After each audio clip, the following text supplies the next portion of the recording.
2 যুগ পরে হওয়া একটি নির্বাচন পুরো ছাত্র রাজনীতির চেহারা বদলে দিল। জগন্নাথ বিশ্ববিদ্যালয়ের এই ভোট শুধু ভিপিজিএস এর ফল নয়, এটি একটি বড় সতর্ক বার্তা। কারা শিক্ষার্থীদের সাথে আছে আর কারা শুধু মিছিল নিয়ে বেঁচে আছে, কারা ভবিষ্যতের রাজনীতি ধরতে পেরেছে আর কারা অতীতেই আটকে আছে। এই ফলাফল যদি আপনি হালকাভাবে নেন তাহলে আপনি বড় ভুল করবেন, কারণ আজ ক্যাম্পাসে যা ঘটেছে আগামী দিনে সেটার প্রতিধ্বনি শোনা যাবে জাতীয় রাজনীতিতেও। দীর্ঘ ২০ বছরের অপেক্ষার পর জগন্নাথ বিশ্ববিদ্যালয়ে অনুষ্ঠিত হয়েছে কেন্দ্রীয় শিক্ষার্থী সংসদ এবং হল সংসদ নির্বাচন। এই নির্বাচন শুধু একটি আনুষ্ঠানিক প্রক্রিয়া ছিল না, এটি ছিল ছাত্র রাজনীতির শক্তি যাচাইয়ের আসল মঞ্চ। ফল প্রকাশের সাথে সাথেই পরিষ্কার হয়ে যায় একটি বিষয়, এই ক্যাম্পাসে বাতাসের দিক বদলে গেছে। ভিপিজিএস এজিএস সহ গুরুত্বপূর্ণ পদগুলোতে জয় পেয়েছে ছাত্র শিবির সমর্থিত প্রার্থীরা। হল সংসদেও একই চিত্র। এটা কাকতালীয় কিছু নয়, এটা হঠাৎ পাওয়া কোনো সৌভাগ্যও না, এটা দীর্ঘদিনের কাজের ফল। এখন প্রশ্ন আসে, ছাত্রদল কেন আবারও মুখ থুবড়ে পড়ল? একটার পর একটা নির্বাচনে পরাজয়, তারপরও কোনো পরিবর্তন নেই। ক্যাম্পাসে আজ একটা কথাই ঘুরে ফিরে শোনা যায়, ছাত্রদলের আছে স্লোগান, কিন্তু নেই শিক্ষার্থীদের হৃদয়। আজকের শিক্ষার্থী আর আগের মতো নয়, তারা শুধু বড় কথা শুনে প্রভাবিত হয় না, তারা দেখতে চায় কাজ।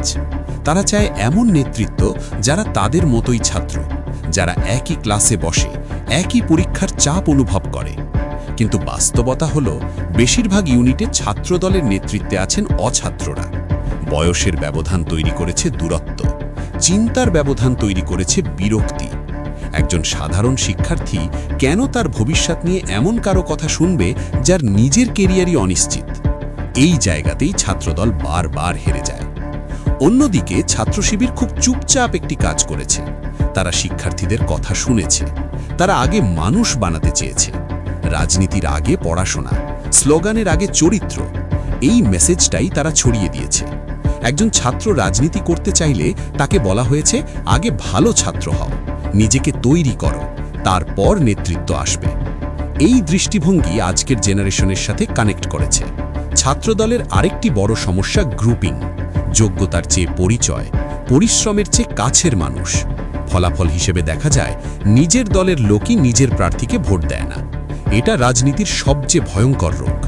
এভাবে কোনো সংগঠন টিকে থাকতে পারে না।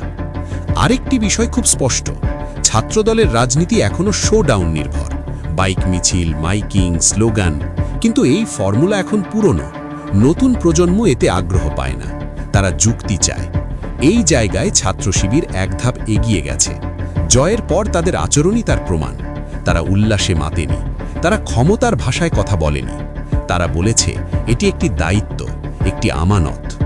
এই কথাগুলো সাধারণ শিক্ষার্থীদের কাছে বিশ্বাসযোগ্য লাগে। এই নির্বাচন শুধু একটি বিশ্ববিদ্যালয়ের গল্প নয়, এটি পুরো ছাত্র রাজনীতির জন্য একটি রোড ম্যাপ। আজ যারা ক্যাম্পাসে শিক্ষার্থীদের হারাচ্ছে, আগামী দিনে তারা রাজপথেও হারাবে, কারণ রাজনীতির আসল শক্তি আসে তৃণমূল থেকে। সেটা হারালে মঞ্চ বড় হলেও ভিত দুর্বল থাকে। এখন সবচেয়ে বড় প্রশ্ন, এই বার্তাটা কি ছাত্রদলের নেতৃত্ব বুঝবে, নাকি আবারও বলা হবে এই ফলাফলের জাতীয় রাজনীতিতে কোনো প্রভাব নেই? ইতিহাস বলে, ক্যাম্পাস কখনো মিথ্যা বলে না। আজকের ছাত্রই আগামী দিনের ভোটার, আজকের ছাত্র নেতাই আগামী দিনের রাজনীতিবিদ। এই বাস্তবতা যারা বুঝতে ব্যর্থ হবে, তাদের জন্য সামনে সময়টা খুব কঠিন। এখন আপনার কাছে প্রশ্ন, এই নির্বাচন কি সত্যিই একটি সতর্ক সংকেত, নাকি আপনি মনে করেন সবকিছু আগের মতোই চলবে? কমেন্টে আপনার মতামত জানান। ভিডিওটি ভালো লাগলে লাইক দিন, আর এমন বিশ্লেষণ পেতে চ্যানেলটি সাবস্ক্রাইব করুন।